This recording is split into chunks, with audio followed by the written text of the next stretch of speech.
The official call is under review. Let's go to the monitor.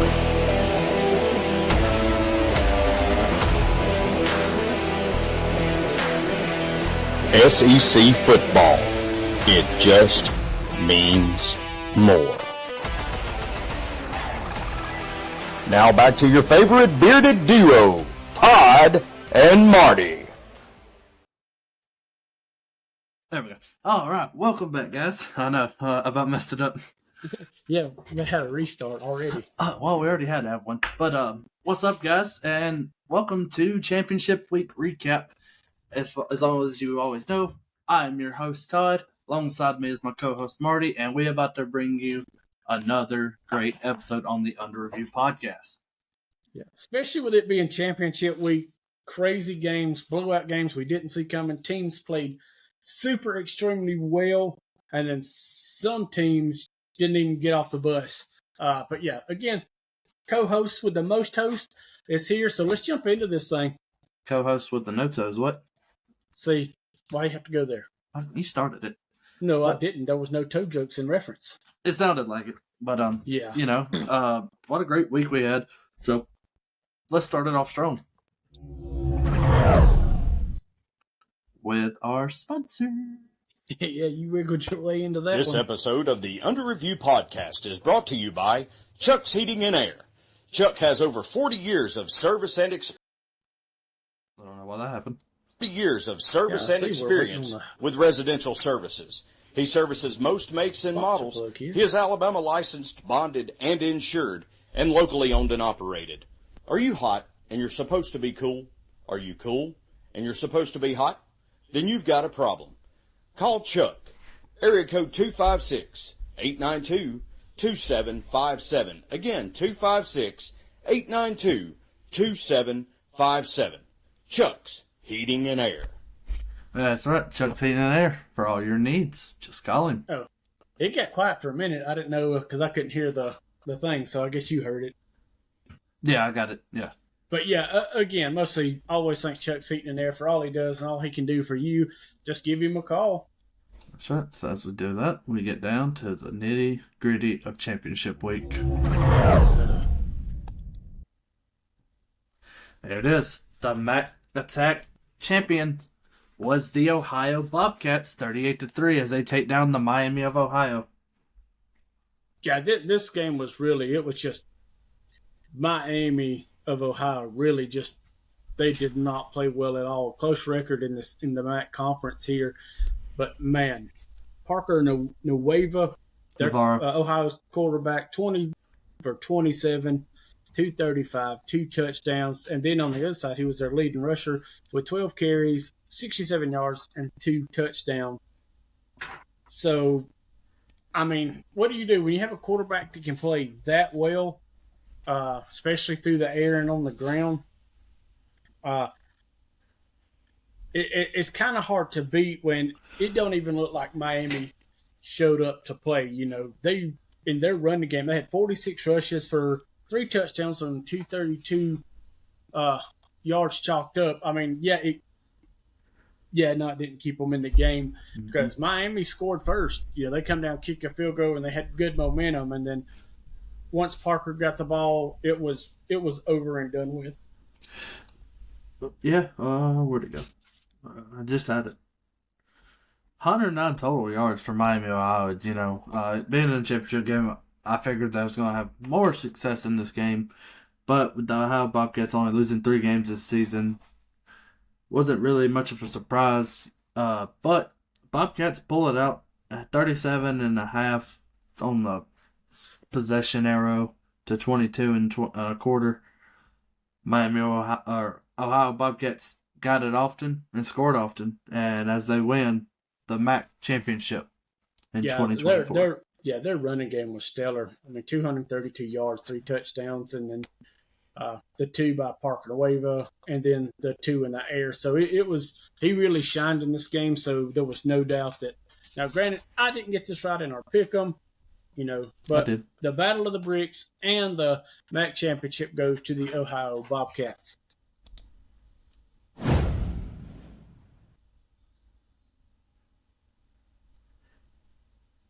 Did you not hear it?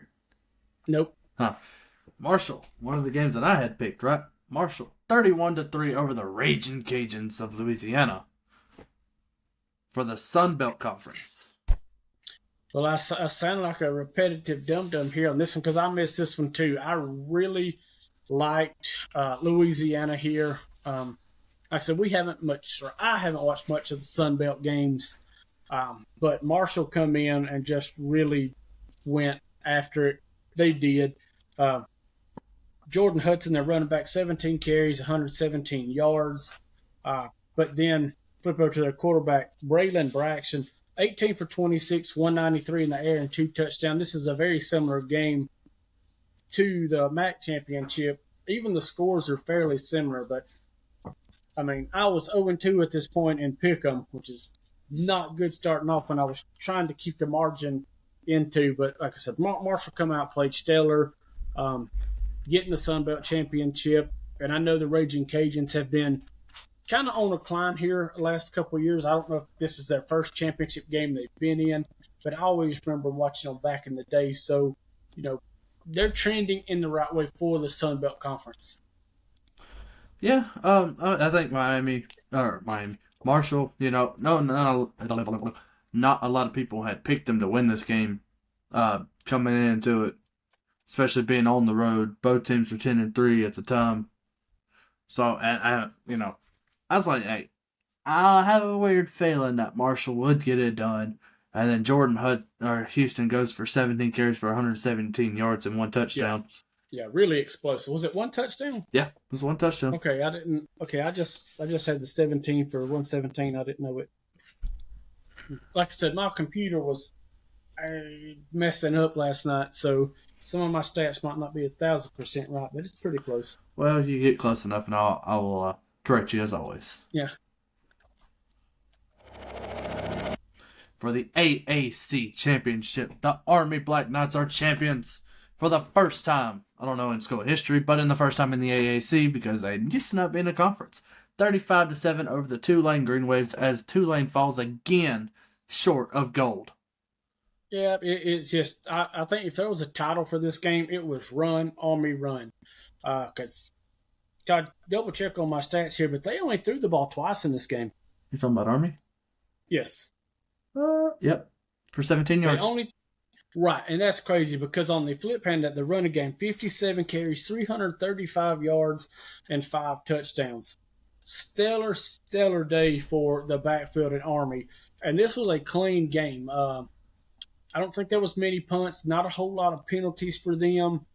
And they just killed the clock every chance they got. Bryson Daly, 25 carries, 162, and 4 touchdowns.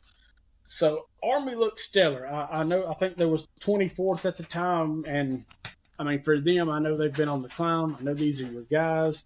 So I'm super excited about their next week, about their game in the Commander-in-Chief's Trophy. So yeah, and Tulane, I really didn't have too many stats on them because, I mean, when Army can you see what the time of possession was? Of course I can.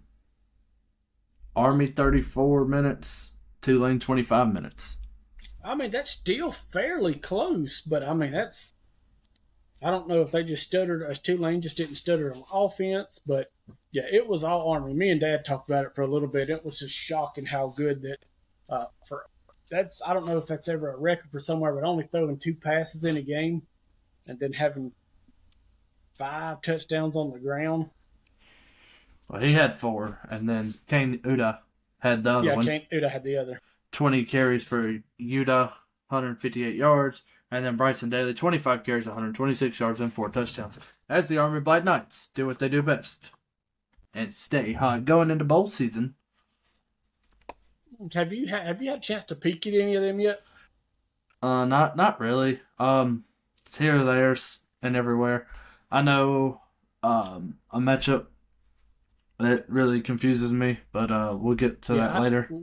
After we got done doing our shopping, after we left y'all, they had come out and I looked at them. There's going to be some good matchups and some very questionable matchups for the SEC teams. Yeah, yeah. I thought some of them were really weird, but nonetheless, we'll keep you covered. That's right. This next one brings us the Mountain West Championship as the 11th ranked Boise State Broncos took on the number 22 ranked UNLV Rebels, and Boise State once again 21-7. Yeah, I really thought this game could have been closer, but man, Boise's defense really stepped up and kept the Rebels, checked them in the mouth. I mean, yeah, 22 versus 11, that should kind of be a little bit more. But man, the Broncos defense had 11 tackles for losses and 6 sacks. They got after the quarterback just as much as anybody did. But Genty, the Heisman, I mean, yes, I know we've talked many questions about Travis Hunter. I guess I don't mind if Travis Hunter wins it, but Genty, yes, he's playing in one position, but he's excelling at a super high level where he can do that. And yes, Travis Hunter is playing both sides of the ball. And he's decent at both sides. He's good, but he's not super talented at one to where, and yes, probably Hunter's going to get it. Not a super fan of it, but I just think that Genty had done way more for the Broncos. Excited to see them win. On the other hand, the quarterback, Maddox Madsen, 18 for 27, 158 yards, 1 touchdown. I mean, super stellar numbers. Genty, 23 carries, 209, 1 touchdown, and he broke off at one point a 75-yard scamper. I think he got to the second level, he got swapped by the hands, and that was it. He was like a horse galloping through there. And I remember when they scored one time, the little pony come trotting across the field. Brittany's like, "Ooh, look, a baby pony." Yeah, Boise State is once again doing the thing, and as Ashon Genty is staying ahead of the schedule. I'm pulling up a number check right here. This man needs 131 yards in his next game, who we don't know yet, to break. Yes, we do. No, they don't. Not Boise State. Oh, that's right, because That's right. This is the first team that we've talked. I'm sorry. This is the first team that we've talked about that's in the playoff. Right. So and they do have the first round bye. They do, as the number 3 seed. Right, and they will be playing on the blue turf. No, they won't. That is a bowl game. Only the first rounds are home fields. Oh, so the conference winners don't get to play at home? Oh, well, no, none of them do, actually. That's cool. Me and Brittany has been talking about this all weekend, just trying to, especially before the game come out, who is playing who, home, away. I think next year the committee's got to. We'll jump into that later. Yeah, cut me off. Ashton Genty needs get him back. There we go. Ashton Genty needs 131 rushing yards in his next game to break the single season rushing yard record held from 1988 by Barry Sanders. So another great thing to be on the lookout for. The closest person that's ever got to it, well, here recently was 2014 Melvin Gordon that played at Wisconsin. He had 2,587. Ashton Genty has a chance to break all that. Oh, most definitely. And he is super electric. I like to watch him play. We didn't get to catch all of the Boise games because we was flipping through the other stuff. But, UNLV, they did have a few numbers. Kylan James, 2 touchdowns. 2 touchdowns, 95 yards total, and he broke off an 86-yarder. Then Gage Burrell, the only touchdown, 2 carries, 56 yards. So they did have some numbers there. No, that was 2 carries on Kylan James. So they did have some numbers, but then with this being 11 and 22, I really think Boise's defense stepped up, kept them out of the game, and then that high-powered offense really just did what they had to do. Yep. Talking too much got you long-winded. I know I had to get a swig of my Diet Pepsi. This next matchup brought us the Conference USA Championship, which was a blowout on Friday night as Jacksonville State took down Western Kentucky in the rematch from the week before. So about this game, I know we talked with Hayden, and yes, Jacksonville State lost this game by a walk-off field goal, and it was super close. But as we talked about in the pre-show for this week, how Rich Rod was going to get ready for this game and not make the same mistakes that they did. Yeah. And wow, they really did. This game was super electric to watch, and not knowing the status of Tyler Huff going into the game. But, man, really showed up. Total offense for the Gamecocks, 562, 176 in the air by Huff, and then the running game stacked up almost 400 yards at 386. I mean, wow. And Jacksonville State's defense played stellar. So this is one game we did sit down and watch. The back seven played phenomenal. Western Kentucky did get a little penalty trouble there. They seemed stressed out.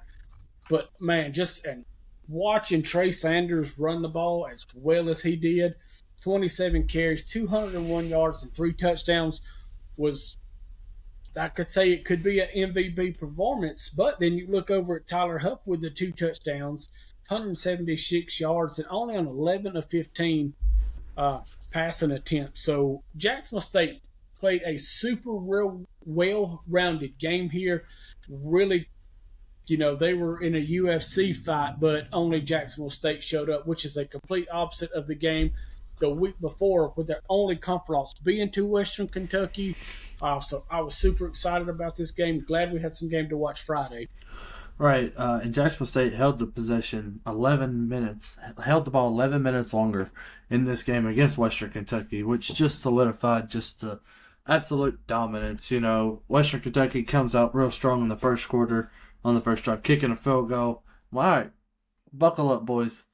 And then 28 straight points from Sean Brown, Cam Vaughn, and then 2 rushed by Trey Stewart.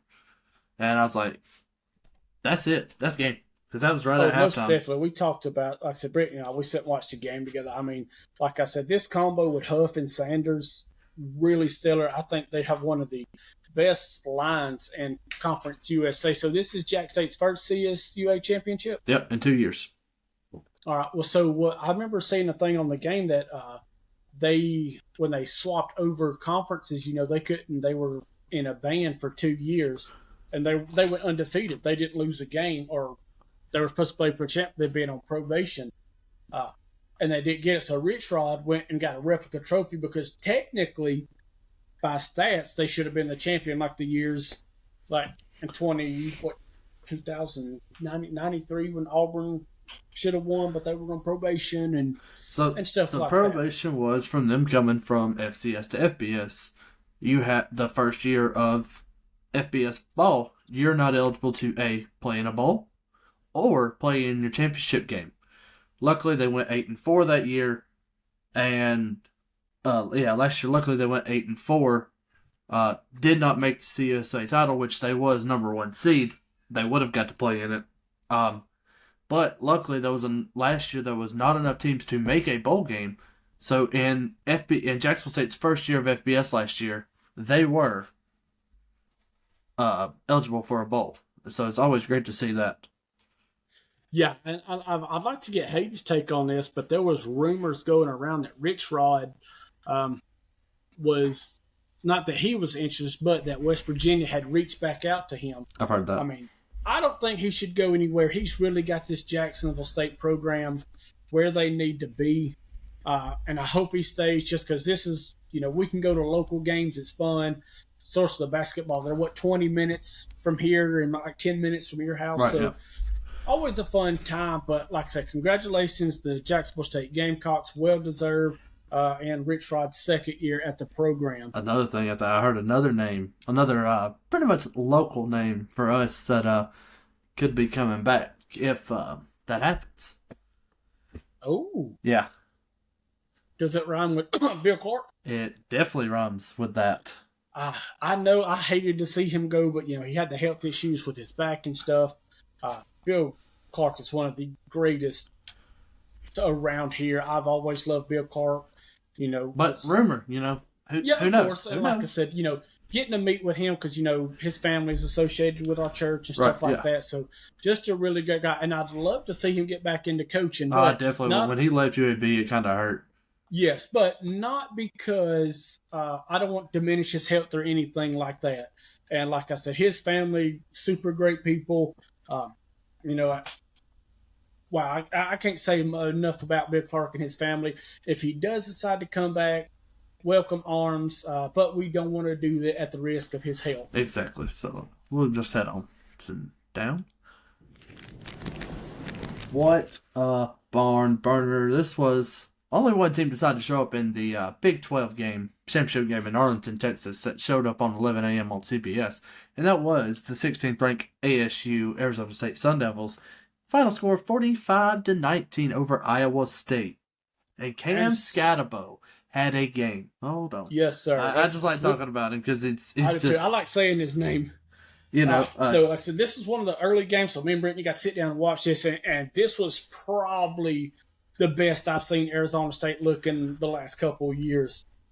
Really dominant. They were fighting for a playoff spot here, which well deserved. I mean, they've, strength of schedule hadn't been the best for them, but let me tell you, the way they played in Arlington Saturday was by far, like I said, Cam Scatterbo was a beast among boys. Like you said, 16 carries, 170 yards, and 2 touchdowns. We want to jump back over to Iowa State, and their numbers. Yeah. I mean, they still had 314 total offensive yards, and they broke it up fairly well. 214 in the air and 127 on the ground. Yes, they put up a fight kind of early and kind of, lingered around. But later in that third quarter, when, like I said, Cam and Sam Levitt really, yes, I think Cam Scatterbo was a difference maker.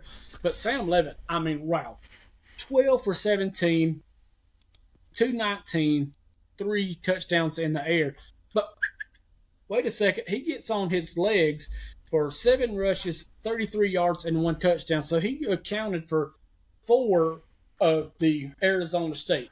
And yes, what the matchup said on ESPN that Iowa State was going to whoop them and this, that, and other. Not so fast, my friend. This was a pick 'em win right here as I went against the grain and took the Arizona State Sun Devils. There you go. Yeah, I kind of figured this was going to happen, which to me, I didn't care. I was not picking against Cam Scatterbo in this game. No, by no means. Going into it already known, going into seeing who made the championship, I was like, man, I'm picking Arizona. I'm riding with Arizona State. I've rode with them this far, and pick them and other stuff that I've done. Our fantasy league, that's how I found out about Cam Scatterbo. And then him just being electric all year long. So just great to see him doing his thing as they are the number 4 seed inside the college football playoffs. So how do you like that for them, though? What do you mean? How do you like them being that number 4 seed? Yeah, first round bye, in their first year in the Big 12 as well. So Big 12 debut inside of the championship. So it's kind of. I hear the knocks, man. No, not to interrupt you, but they were picked last to win this or to take this conference. And the preseason polls, they were dead last in the Big 12 thing. And like I say, it just shows you the what's their coach's name? Dillingham? Kenny Dillingham, yeah. Fun fact, did you know he was at Auburn? 2019. I found it out the other day, but wow. He's got the program where they need to be. I like him there. I like his message to the team. So, really, and I do like the pitchfork because, Raglan uses that from time to time. But them being the number 4 seed, I like it, yeah. Which that puts in one of the games we'll talk about later into that 5 seed. Which, to me, they have a little harder road going ahead. Yes, definitely with that section of the playoff, yes. I think when we'll talk about it, I'll show you the easiest route to the championship, but we'll get back to, not really. Yeah, I'll show you the hardest and the easiest route when we get to it. So we'll try to hurry up and get there. In the Big 10, the number 1 Oregon Quacks took on the Penn State Nittany Lions. I mixed those words together as they was the 4th seed. And Penn State Nipple Lions. And what was a barn burner. No defense to be had. 45-37 as the Oregon Ducks take this one. Yeah, like I said, Oregon really did play the part of the number 1 team this week. We flipped back and forth between this game and the other. not a whole lot of defense. Oregon had 400 and 66 total offensive yards, and Penn State had 518.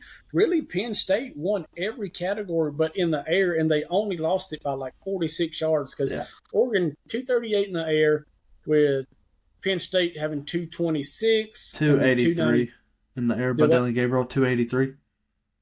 You got dyslexia. It's okay. We love you for it. I know. Okay, I see it now.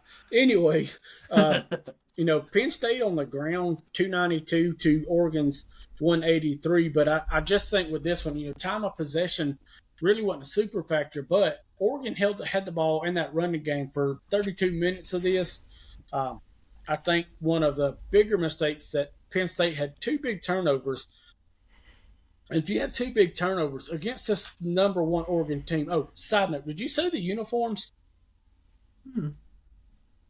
The all black with the... Yeah, I'm looking at them right now. Oh, they were sick. Anywho.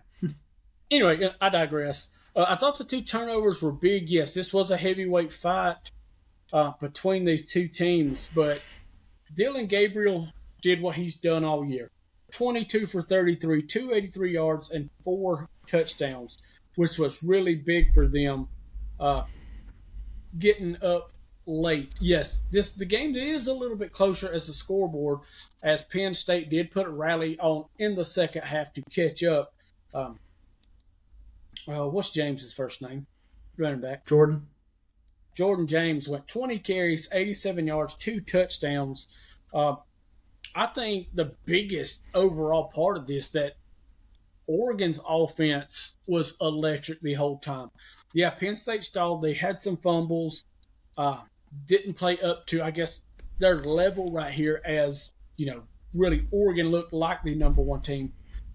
And more offensive notes for Oregon is their receiving corps, 22 catches, 283 yards, and 4 touchdowns coming from Dylan Gabriel, which he looked electric. I really think they solidified the 13-0 rank at the number 1 spot. They really look like the team to beat in this playoff. Yeah, I picked Penn State in this game. On here. On my pick 'em, I picked Oregon. But it was a great game to watch. Penn State tried to fight back. They had the rush attack with Kate Allen or whatever his name is, and Nicholas Singleton. Both of them ran for 100 yards. Both of them combined almost ran for more yards than Oregon did as a team.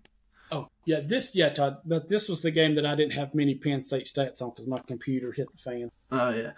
Drew Allard, 20 for 39, 226 yards, 3 touchdowns, 2 interceptions.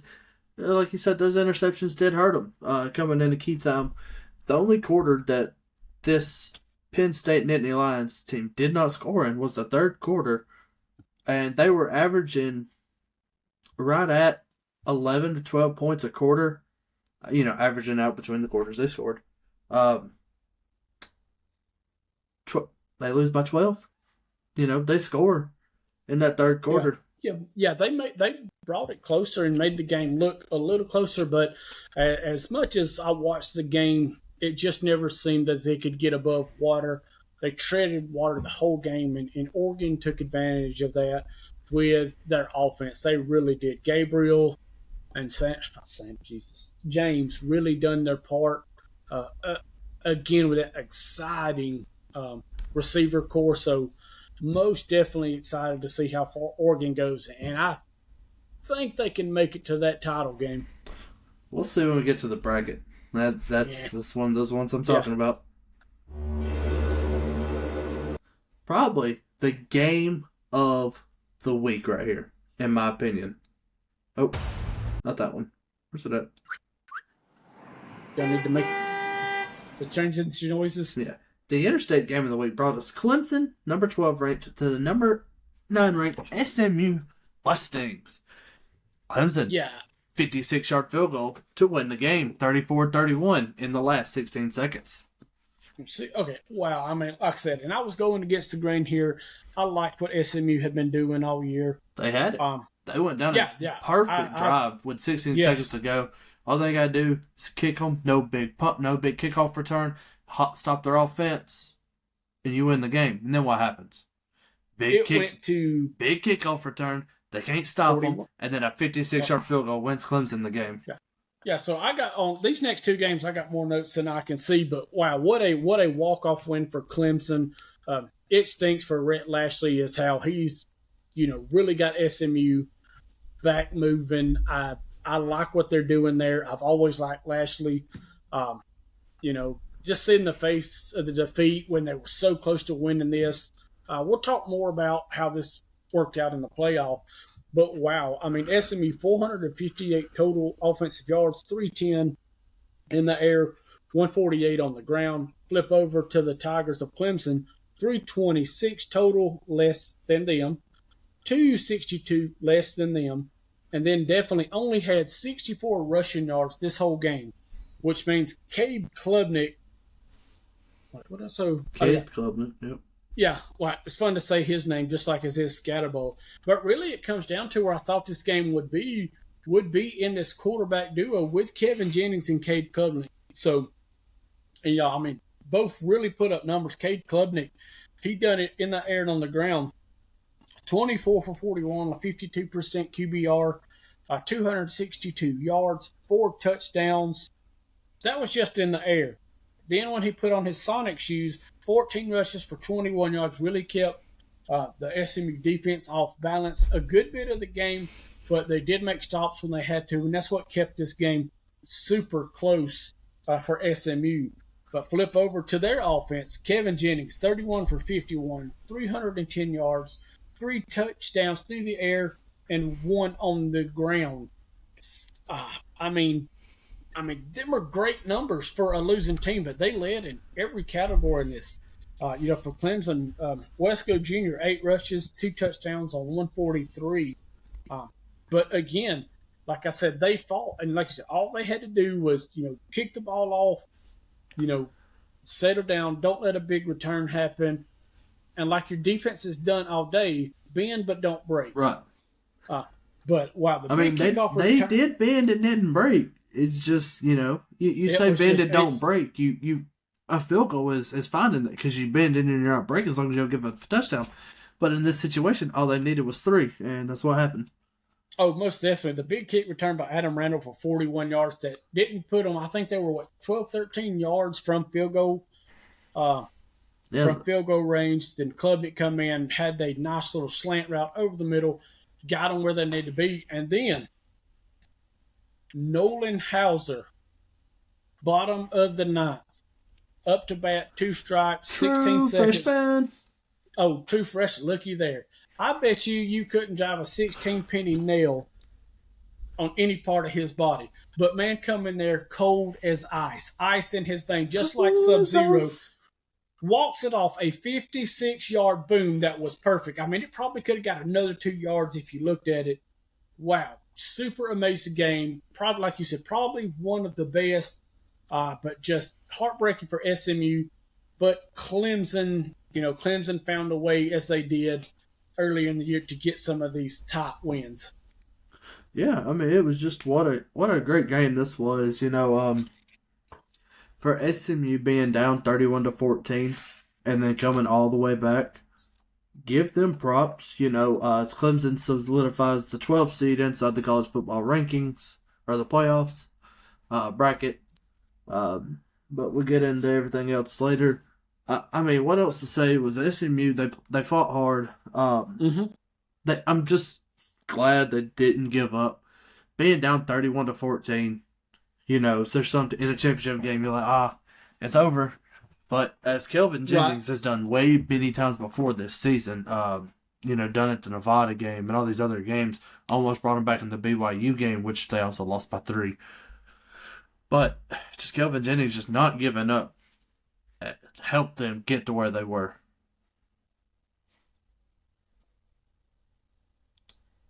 Oh man, I missed a slide. Oh well, I'll just use that one. Oh well.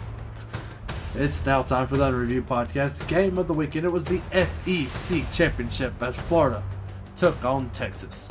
And what was an overtime victory for the Bulldogs in back-to-back weeks. 22-19 as Georgia solidifies the number 2 spot in the college football playoffs. Todd, while you're looking at the screen, see if you can find the funny little snippet I stuck in there. But wow, what a great game! I mean, there was so much going on with this game. Yeah, right. Like I said, Carson Beck going down. The backup quarterback Gunnar Stockton step in. I mean, played a really great game. I think he really started a spark there. But just I want to flip back to a couple of games ago. The Arizona State game, the targeting call on the quarterback for Iowa State. Not Iowa State. Arizona State? No. Yeah, anyway, that was probably, this week in college football was probably 3 and 4 of some of the hardest hits I've seen all year. That Georgia game. Yes, that's what I'm getting to. The Arizona game. Arizona State. Yeah. They should have flagged the offensive line for not even touching this kid. Arizona Gate. Arizona Gate. This kid coming like a missile, and he destroyed their quarterback. I mean, and it looked a little bit clean to me, but I do get there's 3 ways for targeting. But then we get deep late in the Georgia game, and the hit that Gunnar Stockton took knocked his helmet off. I could have swore I seen the little bitty stars around his head, like when Sylvester would get popped with a pen. Yeah. But man, the kid, I just can't say enough about that.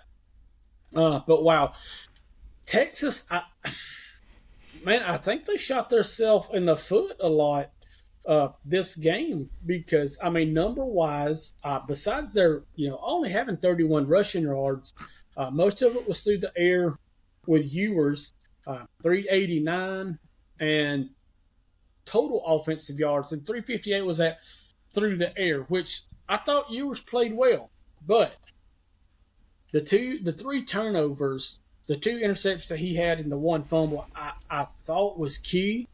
Again, Georgia had 2 turnovers as well, but I don't think it cost them as much. I mean, Texas played good, but they didn't. Once you get into these overtime games, it's really, really hard. But I mean, like I said, Ewers, played stellar. 1 pick, 1 touchdown, 358 yards on 27 for 46. So that's what, maybe 61% on a QBR. I mean, he really played good, and the help he had was not bad at all. Weiser, their running back, 19 carries, 51 yards. Didn't find the end zone, but he did the work to get to the end zone to where viewers could make these plays. 2 wide receivers had more than 100 yards. Matthew Golden did not get in the end zone, but stellar offense. He had 2 or 3 couple big plays, 8 receptions, 162 yards, no touchdowns. But then you flip it over to the other side of the field with DeAndre Moore, 9 receptions, 114, and 1 touchdown that kept Texas in this game when they were going back and forth. I mean, you've got similar numbers as far as Georgia guys. Really shocking to see because I think it was an undiagnosed injury. They never said about Beck. But before that, he was 7 for 13, only 56 yards, and the last play of the half where he gets rocked pretty hard, goes out of the game. But then step in Gunnar Stockton. He did throw 1 pick, but being a high-level game like this, what's his junior, sophomore, freshman? Gunnar Stockton is a sophomore. I bet you the chills were on him. But then to turn around 12 for 16, 71 yards. But I think, Georgia has 2 big dogs in this game, and one of them was Trevor. Say it. Etienne. Yeah, I get tongue-tied sometimes. 16 carries, 94 yards, 2 touchdowns. And really the main touchdown, after Stockton goes out, Beck comes back in, gives the handoff. Time goes out, Georgia wins the SEC. But defensively, Georgia and Texas really played the same. Defensively, 29 total tackles, 43 solos, 6 sacks, 6 big sacks against Ewers. and 15 tackles for losses for this Georgia defense, who has been spotty at times this year. But when the big games are here, they step up and they play like a crazy bulldog. Texas defense about the same. 58 tackles, 52 solos, 3 sacks, 10 tackles for. I got to get a drink. I'm getting winded. I'm wondering if I'm ever going to get to talk this game. Well, I still got 2 more points. Probably not. Right. But no, they played stellar. But at the end of the day, I think the 2 best players of the game that really showed out that helped one team win, one team lose. Well, first of all, it's going to have to be the penalty situation. Georgia had 5 penalties for only 49 yards. Texas, on the first couple drives with the false starts and all that, 11 penalties for 94 yards. Super, super big problems there. You could see Sharks' displeasure for this and jumping out. But at the end of the day, our SEC Player of the Year was that Peyton Wooding. He kicked all his field goals 3 for 3, made both of them, and his extra point. So for 10 points he had. But I think it hurts right here that Burke Auburn for Texas was 4 for 6. He missed 2 field goals. Granted, he had 13 of the 19 of Texas points, but if he would have hit the other 2 field goals, we wouldn't even be talking about Georgia being the SEC champion. Right. Fun fact of this Georgia-Texas, this was the series. This is the second time they're playing. Nate Frazier and Peyton Wooding are the only 2 players to score inside both of these games. Yeah. Carson Frazier, Beck, 6 carries. 0 touch. Did Frazier score? Nate Frazier? No, I didn't mean Nate Frazier. I meant Trevor Etienne. Okay, yeah, Frazier was 4 carries, 47 yards, but that's... Yeah, So I got into a question. I guess when we were talking about Auburn when they were overtime, so them don't count as stats as like when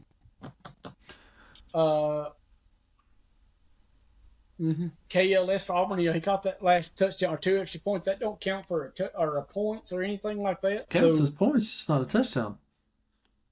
But when I looked it up, it didn't have anything because I was looking at KLS's stats after that, and it didn't show.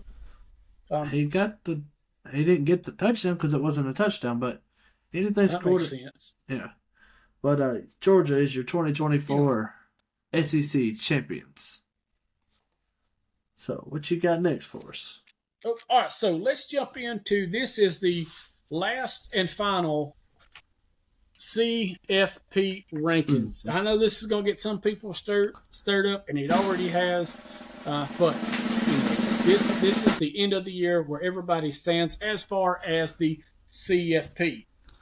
This will look different than your playoff. It does, that's why people are stirred up, because some of the positioning is a whole lot different as far as looking into the actual playoff bracket. So, Todd, what looks right here? What looks wrong? Everything right here looks right to me. There's nothing, in my opinion, that's wrong. I mean, yeah, okay, Penn State didn't move a muscle. Let's be real. Penn State did not move a muscle. Texas did not move a muscle. Both teams lost. Okay, you got some little things there. Hey, these teams just lost, and they didn't move. You know why they didn't move? Because Notre Dame, you don't play nobody. You play cupcakes. You don't deserve to be that 3 seed. Let's be real. You don't even deserve to be in the top 12. Okay? Notre Dame, you're lucky to be here. Go play somebody good besides Army. You beat them. So let's So let's drop down 1, 2, 3 spots, and the team and that 8th position. Don't get me started on this team. That's what we talked about earlier today. So. I've told y'all, and I've talked about some of this with you guys at work. This college football thing is 6 weeks of people to talk about, and then literally 1 day for everybody else to be like, hey, this is who's in the championship. Okay, take all those 6 weeks, throw them out. Who wants to hear Paul Feinbaum and Kurt Herbstreit talk about the number 1 team as of right now? Nobody. Let them talk about the AP poll. The CFP poll should be dropped on the Sunday after the championship game with their 12 teams that they think should be in the playoffs. Because A, you don't know who it is. I don't know who it is. The world don't know who it is, because the college football playoffs and the AP polls are 2 different polls. Yeah, they may look the same in a sense, but they're two different polls. Yeah. As soon as we flip to the next side, you'll know how. Like I said, I thought Penn State should have been down, especially Indiana. Shouldn't have. I mean, yes, I know their record looked good, but like you said, they went to the same cupcake store as Penn State and got theirs. I mean, Alabama should be in one of these spots as far as Indiana. Yes, we know I'm not the biggest Alabama fan, but they should be in there. I think it was a close race between them and SMU, but still, you have teams like Indiana that couldn't pour piss out of a boot compared to what Alabama can do. I don't say they messed up here, but I think they're going to have to do some some tweaking next year for this selection. Right. It's going to be interesting. I think I have the best solution for it because you're going in it blind. Everybody's going in it blind except for the people. Do a secret poll. Have your meeting like you always do and just have your secret poll, but don't release it because we don't care about this poll until one day of the year. Like, yeah, it's fun to talk about for those 6 weeks or something. But at the same time, those 6 weeks helped SMU get in over Alabama. Let's be real. Mm-hmm. Because you say, oh, they earned an extra game. They lost that extra game. Alabama didn't earn that extra game. So we got to give it to SMU. They made it that far. Don't matter who they played. That's what I was about to ask. Yes, SMU had the extra game, took it late, really close game, lost off a walk-off, but with Alabama not even getting close, losing 3 games that they really should have won. The Tennessee game. I was at Tennessee. I'll give up. Let me tell you, Vanderbilt and Oklahoma. The loss to Vandy was bad enough for Alabama. I mean, for the whole SEC, that was a kind of this year's shock of the world game. But then they travel to a 5-5 Oklahoma and just get beat like, I don't want to even say because I'll get canceled. But I'm telling you, that is probably the worst Alabama points I have ever seen. And as Brittany has said the same thing, I mean, they could get nothing going. They didn't even score a touchdown. So how does that differ from them? I think that was a big reason. I don't say that it left them out. Because of the 3 conference wins, because they didn't have enough conference wins to get to that title. But then you flip over the strength of schedule as far as with them to SMU. Bama most definitely had the better strength of schedule. Not nothing against Lashley and SMU, but I'm not saying they're right. I'm not saying they're wrong. But, I mean, it was kind of a win-lose situation for either team that got in or out. It's going to be close, but and like we talked about before with Hayden, as we don't want it to think of is, yes, Alabama is going to travel. Alabama, revenue and places they go, they always travel well. In Alabama either, and me and Brittany had this conversation, whether you're watching Alabama to see them win or you're watching Alabama to see them lose. You're still viewing them. Exactly. I said, I know that sounded crazy, but let me tell you, the first year me and Brittany were together, I watched that's the first time in my whole life I have watched every single Alabama game. And I only watched them to lose. I wouldn't come out and tell her that, but I would snicker and stuff like that. But, I mean, because you want to see, if you are not Crimson Red through and through, that's the only reason you watch teams like Alabama and some of the more like Michigan and stuff like that. Right. You want to see them lose. Yeah. Well, just go ahead and flip over to this next slide for us. Here it is. Here comes the fun stuff. All right. So, Oregon, 1, 2, Georgia, 3, Boise State, 4, Arizona State. Okay. They won. So, no surprise here. I really like the top 4 here. Most definitely. We all knew Oregon was going to be that one spot. Georgia, Boise State, with the electric win by Arizona State. I like these matches. I think they got it right here. Right. Now I'll flip over to the next matchups. 5 and 12, probably one of the best. I say the best game. Will be the best game is Clemson will travel down to Texas in this 12 versus 5 matchup. Probably one of the best games. Cade Klubnik versus Quentin Ewers and DKR. Going to be a great one to watch. Another good one, which has probably one of the hardest routes here. This was the hardest route I was talking about. Tennessee traveling to Ohio State, and then a winner that plays at Oregon. So that track to the Cotton Bowl is going to be rough for All three of those teams, honestly. I most definitely think that's going to be your hardest route. And as Brittany being a big Alabama fan, and she hates Ohio State, she says, I hope they both lose. Yeah, so that's a tough one for Alabama fans. Yes, I was like, who do you pick? That's probably the only time I ever slightly pull for Tennessee.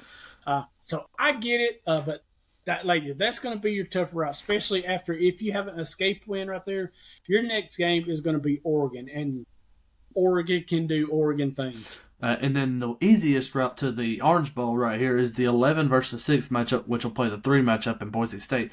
11 being SMU, 6 being Penn State. The winner that plays Boise State, SMU will have to travel to Penn State, which confirmed, before we started recording, it's a whiteout. So playoff whiteout. Oh. Yeah. Now, yes, as people talked about, this was pretty much the last spot in because we knew Clemson had the championship. So let's take that SMU out and put Alabama. How does that track look for Penn State in the Boise State game if Alabama is in that spot, just theoretically? It's easy. That's an Alabama-Georgia matchup in the Orange Bowl. Yeah, and that would have been 3 times they played this year, which, we kind of... Not Alabama-Georgia. Yeah. No, it would be 2. Yep. No, only 2. Yeah. But if Texas gets through, that could be their 3rd matchup. If Texas can run the table and Georgia can run the table, game 3 for the national title. I mean, that's a pretty... But to me, that's really interesting. I would love to see that. I don't care. We was watching Justin Nunley, and he wanted to say... But I'm just... Yes, the first game was a blowout. Second game was an overtime game, but... Who says Texas won't win the 3rd game for a national title, though? Yes, because you're more than likely going to have to go through Oregon. Yeah. Okay, I mean, we'll talk about the Cotton Bowl later because Oregon, I don't know. They're a great team. But what? Okay, let's just. But if they play Ohio State again, does it go different? Do they play an ACC team and it goes different? Do they even make it past the Rose Bowl?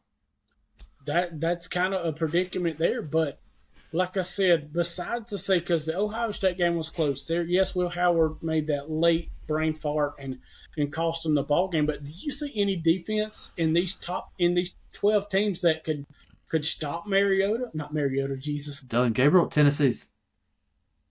I just don't think they're. They stopped. Yes, they stopped Milroe. Milroe's better than Gabriel running the ball wise. I was about to say don't stir that pot. Now throwing the ball wise, Sam Levitt's better. Shoot me what you will. Sam Levitt's a better throwing quarterback than Dylan Gabriel, but Dylan Gabriel is like a Sam Levitt arm on a Jalen Milroe body. So I mean, it's the best of both worlds right there. Right. So jump down to the 10-7 game. 10-7, which is easy to me. It's an easy walk for Georgia to be in the Orange Bowl. Oh yeah. Indiana has to travel to Notre Dame. I hope both teams lose. Yeah, but theoretically, both teams should not even be there. This honestly, I would love to see an Alabama-Miami matchup right here. Yes, most definitely. To me, that's a better matchup than Indiana Notre Dame teams that play cupcakes and get in. Which, and that's the whole thing for next year. Yeah, that's the only reason they're here, and that's what I was going to say about the other is, what was that last game Indiana lost? That rivalry game. The only loss they have is to Ohio State. Exactly, and they got the pants whipped off of them. And that's what we talked about in that show is when your strength of schedule is in the tank, you've only played these cupcake teams, and you win big, then you go in with a big head, and then Ohio State slaps you across the mouth and makes you go home and cry. I don't think Indiana deserves to be in this. I really don't. I mean, you could say the same about Notre Dame. Yes, I would like to have Alabama either in one of these spots for that because, yes, that's going to make for better football. They're supposed to be the 12 best teams. And I think they did miss the mark on a few. And, yes, I could love to watch another Georgia-Alabama matchup. But I want to see another Alabama-Georgia matchup, honestly. Yes, that's great ball games. I said even with Beck being unknown, but still that would make for a great game. But 1 through 12, I think most definitely got the 1 through 4 right. I think they're the most electric teams in football for the Big Four. Clemson, I mean, that could have went either way with SMU in that title game. Okay, that's fine. Texas has played well enough. Didn't win the SEC, but, they stayed in there. Tennessee is one of the better SEC teams. I'm just not super happy about the 11-6, whether it's Alabama or not. And then that bottom matchup of Notre Dame. I think it'd be Notre Dame and Georgia because, they're. I feel like this bottom portion of the bracket is a free ride to potentially Georgia being in the national championship game. Yes, which is no surprise. This top bracket, you got big dogs like Oregon, you got Ohio State, you got Texas, you got Clemson, who's been on spectacular here lately, Arizona State, who's been playing spectacular here lately, and then Tennessee.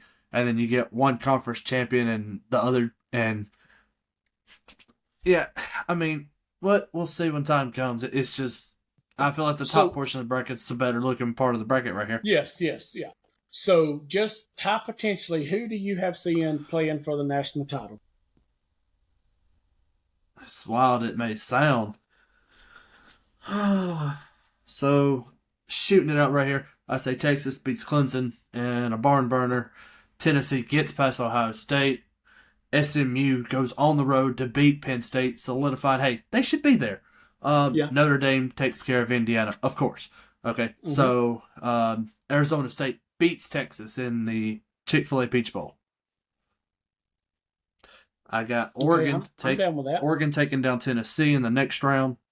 Boise State beating SMU with Alshon Jeanty breaking that record. And then Georgia handling Notre Dame. And then would be Oregon and Arizona State. Close game. No defense prevails, but Oregon has the better offense. Cam Scatterbo just falls a little bit short. Oregon. And then Georgia finds a way to stop Alshon Jeanty for the first time this season. Oregon, Georgia, national championship game. That's it. That's kind of the way I look at it as well. I think, that Georgia and Boise State, if it plays out that way, I think that could be probably one of the best matchups. And like I said, this is just me looking at it right here as time is about to expire on us. So, maybe we'll jump into it a little bit more Wednesday, whatever. I think this is my surprise slide. You ready? Uh-huh.